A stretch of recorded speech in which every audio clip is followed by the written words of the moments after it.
أعوذ بالله من الشيطان الرجيم. بسم الله الرحمن الرحيم، والصلاة والسلام على رسول الله. أيها الأحباب في فلسطين، أيها المرابطون الصامدون، أزف لكم تحية طيبة مباركة من الجزائر أرض الثورة إلى أرض الجهاد والرباط فلسطين. فالسلام عليكم ورحمة الله تعالى وبركاته. أيها الأحباب في غزة الحرة، تشكركم المبادرة الجزائرية الفلسطينية على حضوركم ومشاركتكم في تأبينية أختنا المجاهدة صباح غيغيسي رحمها الله. وهذا إن دل على شيء فإنما يدل على وفائكم لأحرار العالم الذين يدافعون في خندق واحد معكم. يقول تعالى: لا تنسوا الفضل بينكم.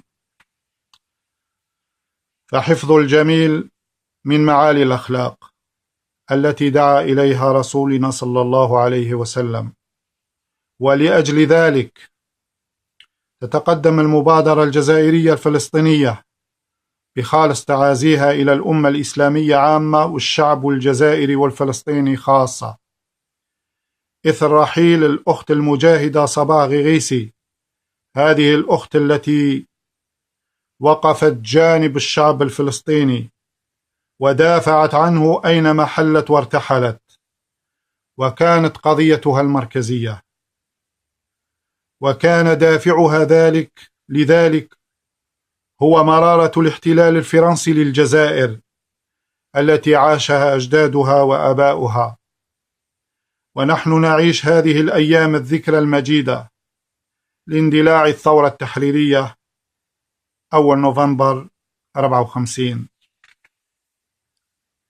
فقد كانت المجاهدة صباح غيغيسي رحمها الله المحرك أساسي للقضية الفلسطينية في أواسط عديدة وخاصة الشباب والمرأة، فأشرفت على تنظيم عدة نشاطات للقضية الفلسطينية في المساجد والجامعات وأحيائها، وشاركت في عدة نشاطات دولية ومحلية خاصة بالقضية الفلسطينية.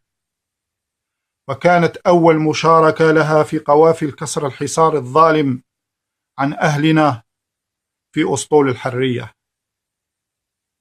حيث اعتقلت مع إخوانها المشاركين، وقد تعطر حجابها بدماء الشهداء الأسطول التسعة الأتراك رحمهم الله، واحتفظت بحجابها هذا ولم تلبسه بعد ذلك حتى جاء هذا اليوم الذي كان فيه أجلها، فلبسته ولقت ربها وهي ترتديه.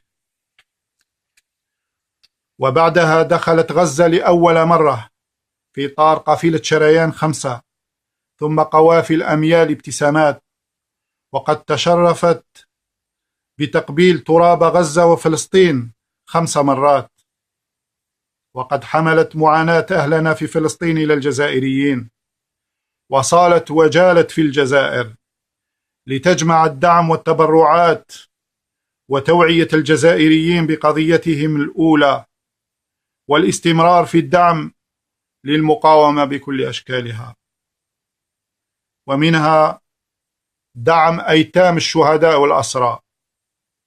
نعم، هذه الأخت رحلت عنا ولم تنعم بحياة زوجية بعد، ولكن الله أكرمها بأطفال فلسطين الأيتام، فدفعت بالكثير من الجزائريين إلى التكفل بأيتام فلسطين. ومن هنا ندعو أيتامنا في فلسطين أن تكون أختنا المجاهدة المرحومة صباح أمًا فخرية لهم، كما ندعو الجزائريين الاستمرار في دعم أهل فلسطين على طريق أختنا صباح غيغيسي رحمها الله، ودعم أهلنا المنتفضين في القدس في انتفاضة الأقصى.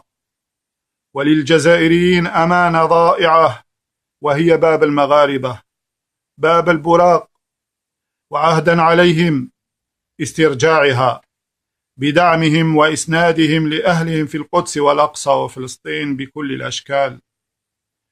وفي الأخير تدعو المبادرة الجزائرية الفلسطينية كل الشعب الجزائري المعطاء، الشعب الذي يعرف معنى الظلم والاحتلال، على مواصلة الدرب على خطى أختنا صباح، وهو التحرك والدعم والإسناد حتى تحرير فلسطين، كل فلسطين.